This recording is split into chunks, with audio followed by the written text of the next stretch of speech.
Hello, I'm Austin Jarrett from Allett Mowers. I want to talk about using a cylinder mower for mowing longer grass. A cylinder mower has been designed to produce a very low cut lawn, and what we do with a cylinder mower is cut short grass shorter. If you go away on a holiday and you come back and your grass has grown and has become 3 or 4 inches long, then the cylinder mower is really not the ideal mower to mow that long grass. What happens is the front roller knocks the grass down, and then before the cylinder can get to the bottom of the grass to mow it, it's all still laid down. So what we do is offer in the box, when you get the new machine, this side wheel kit. So what happens is we have to take off this front roller, and then what we're going to do is put on these wheels, and what that will do is keep open the front of the mower so that we're not knocking over the grass before we mow it. So let's look how to do that.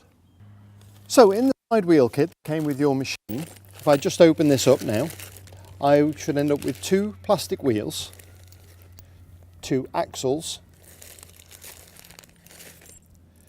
2 short M8 screws and 2 spring washers.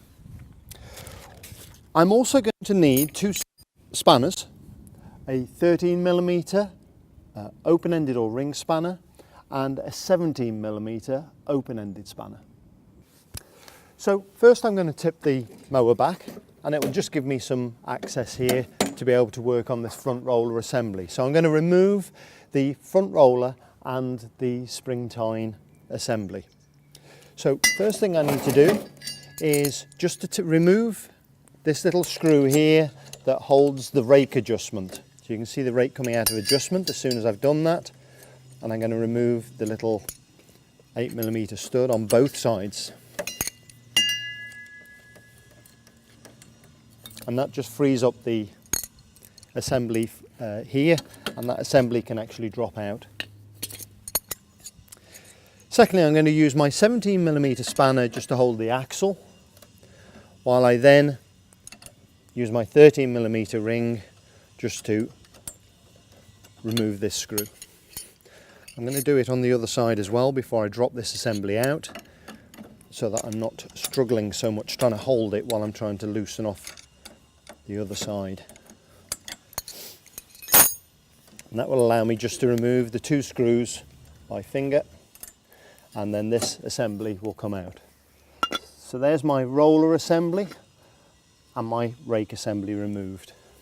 I'm just going to put back the 2 little screws here because I don't want to lose those, along with the spring washer that is part of that assembly.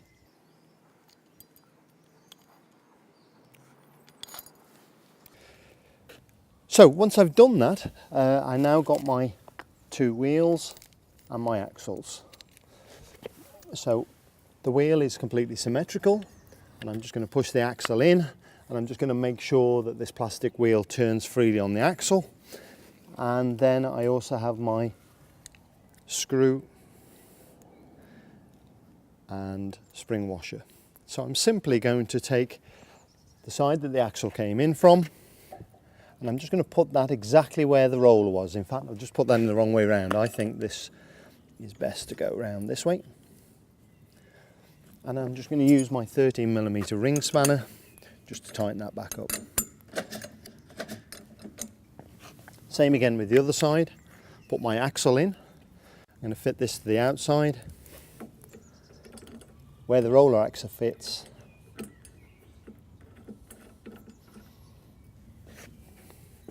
And just lock that up nice and tight.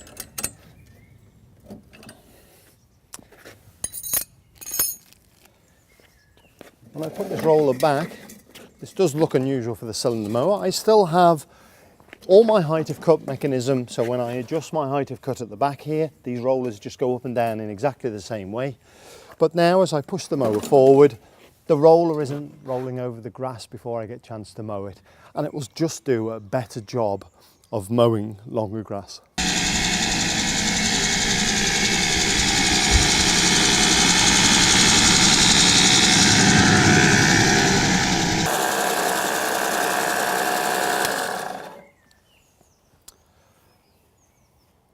There it is. With the wheel kit on, we're able to mow the longer grass. The front roller doesn't lay it down, and you can shave it down and get back in control. Put the front roller back on though, because it's really important for part of your striping as soon as you're back in control with your grass. And although I'd recommend, if you've got a rotary mower, use your rotary mower instead. This does get you out of the hole if it's just the only mower that you've got.